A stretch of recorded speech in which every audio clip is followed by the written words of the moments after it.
इस वीडियो में आप देखेंगे कि किस तरह आप किसी सप्लायर को उससे खरीदे हुए आइटम का पेमेंट कर सकते हैं।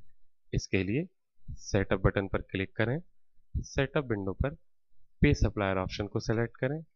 इसके बाद ऐड मेक पेमेंट बटन पर क्लिक करें, जहां पर आप make payment to supplier window में उस सप्लायर का नाम सेलेक्ट करें जिसे आप पेमेंट करना चाहते हैं। उदाहरण के लिए मैं अपने सप्लायर अमित तिवारी का नाम सेलेक्ट करता हूं। जैसे ही आप अपने सप्लायर का नाम सेलेक्ट करते हैं, उससे रिसीव की गई सभी रिसीव आइटम एंट्री की लिस्ट आप यहाँ पर देख सकते हैं। जिन रिसीव आइटम एंट्री की पेमेंट ड्यू डेट निकल चुकी है उनका कलर रेड है, और जिन रिसीव आइटम एंट्री की पेमेंट ड्यू डेट अभी बाकी है उनका कलर ग्रीन है। रिसीव आइटम एंट्री की ज़्यादा जानकारी के लिए आप यहाँ पर रिसीव आइटम एंट्री को सेलेक्ट कर उस पर डबल क्लिक कर सकते हैं, जिससे रिसीव आइटम एंट्री आपको व्यू मोड में दिखाई देगी। इसके बाद आप देख सकते हैं कि सप्लायर से पेमेंट संबंधित और जानकारी इस टेक्स्ट बॉक्स में है। आप देख सकते हैं सप्लायर का मेरा करंट एडवांस अमाउंट 0 है।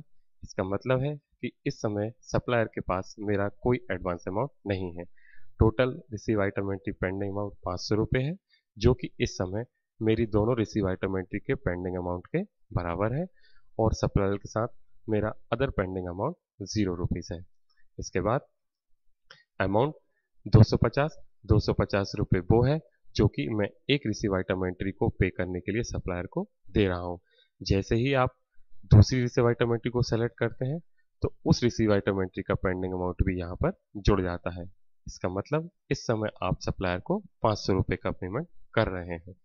आप चाहें तो सप्लायर को चेक के द्वारा भी पेमेंट कर सकते हैं, जहाँ पर अमाउंट, चेक का नंबर, बैंक ब्रांच और बैंक अकाउंट देनी होगी। कैश की स्थिति में अमाउंट, और यहाँ पर आपको सप्लायर को पेमेंट करने के लिए कैश रजिस्टर का सिलेक्शन करना होगा। आप चाहें तो यहाँ से अपना कैश रजिस्ट्रेशन बदल सकते हैं। इसके बाद एडवांस अमाउंट इस समय 0 है।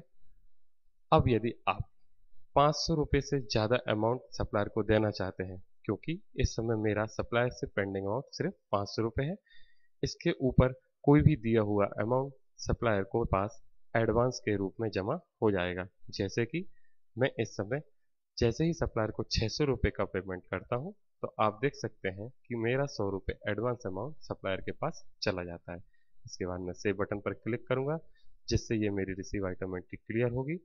और अब दोबारा यदि आप मेक पेमेंट टू सप्लायर पर जाकर अपने सप्लायर का नाम सेलेक्ट करते हैं, जैसे कि मैंने अमित तिवारी को सेलेक्ट किया, तो आप देख सकते हैं कि इस समय मेरे पास सप्लायर का करंट एडवांस अमाउंट 100 रुपये है।